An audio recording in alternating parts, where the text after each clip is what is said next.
roadshow where we're going to every different province here in South Africa. So far we've done KwaZulu-Natal, now we're here in the Eastern Cape, and we're just covering some of the issues that are affecting the town and life in general. It's not only about talking to politicians and talking about elections, we're talking to the average person here in the town, how they live, what their life is like, and that's what's important, I think, for anybody to know how a country is actually doing. Well, you heard a bit earlier that for the first time in a couple of years, Jeffreys Bay is now having their international event, which they haven't had in a long time, an international surfing event. And it's about time, because these super tubes behind me cannot be wasted. They need to be on the global stage as they were before. Well, somebody who is, I suppose, a legend for a lot of South Africans. You may know her.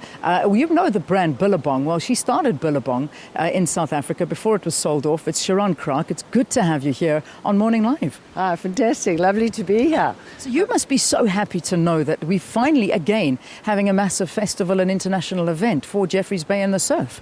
Yeah, absolutely thrilled. The last CT we had was 2011, where there's so much media coverage for Jeffreys Bay. It's live on the net and it's watched all around the world, I think in 5 different languages, as well as there's all the print media, huge print media. Then we've also got TV shows that are shown around the world, a separate Brazilian TV show. Then you get the pilgrimage of all the locals, the families and their kids. Then the local media and the local news channels. So the place is buzzing and alive with media and with spectators. It is fabulous for the town. It's fantastic, because when that Billabong competition used to be around, what did it do for the town? Well, what it does is it causes a whole season in July.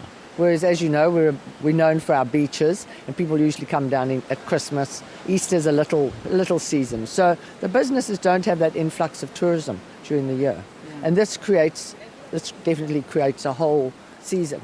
And what happened is 2 years ago, it was downgraded to a WQS event, which is a lower rated and obviously less prize money event, which allows those guys compete to get into the top 44, which is the prime event with all the movie stars, as we call it. Yeah.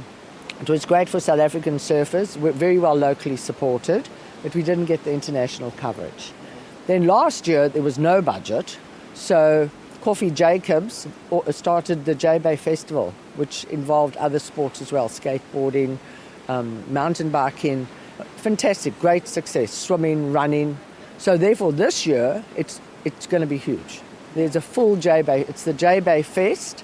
It's got a lot of the rugby celebs and golfing celebs that are sponsored by Oakley. They're bringing all their celebs into town, and they'll have a surf contest on the down day, because, you know, we don't surf every day. They have 10 days waiting, and they surf for 3. They pick the 3 best waves, 3 best days. Yeah. So it's going to be absolutely huge. And then on the first week of February, Graham Stapleboy called from the Association of Surfing Professionals to say, could they put on a WCT again this year? Huge demand from the surfers. The surfers love coming here.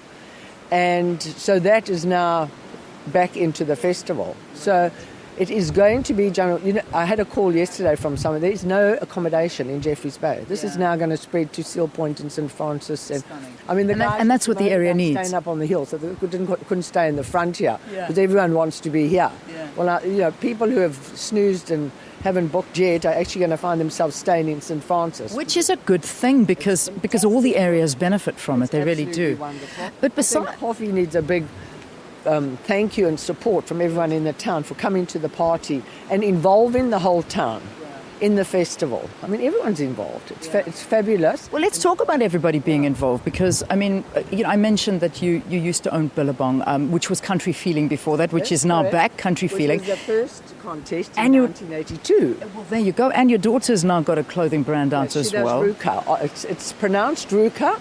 It's spelled RVCA. Yeah. Great brand.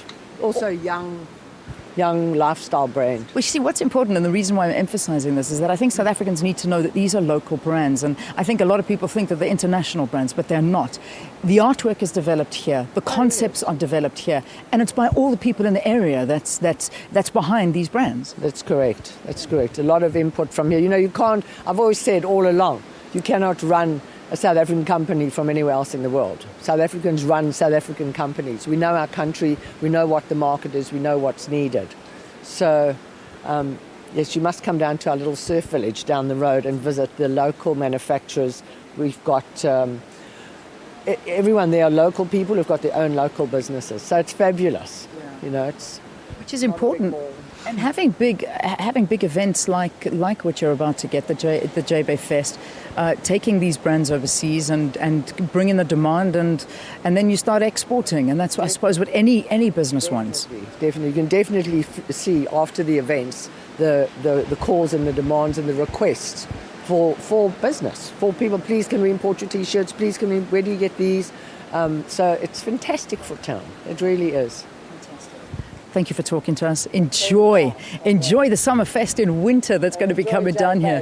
While we live here, it's fantastic. I'm close to moving in. I don't know what I'll do here, but I will move in. We'll find something to do. There is actually a lot to do here, I know and there's a lot of I employment. know there is. I'll become an artist and design T-shirts. How does that sound? Cheron, thank you. Thanks for talking to us here on Morning Live. Cheron, of course, is one of the businesswomen here in the area. She was the founder of Billabong, and of course Billabong was bought by an international company, but Billabong, she started that brand, and that is a proudly South African brand. Amazing.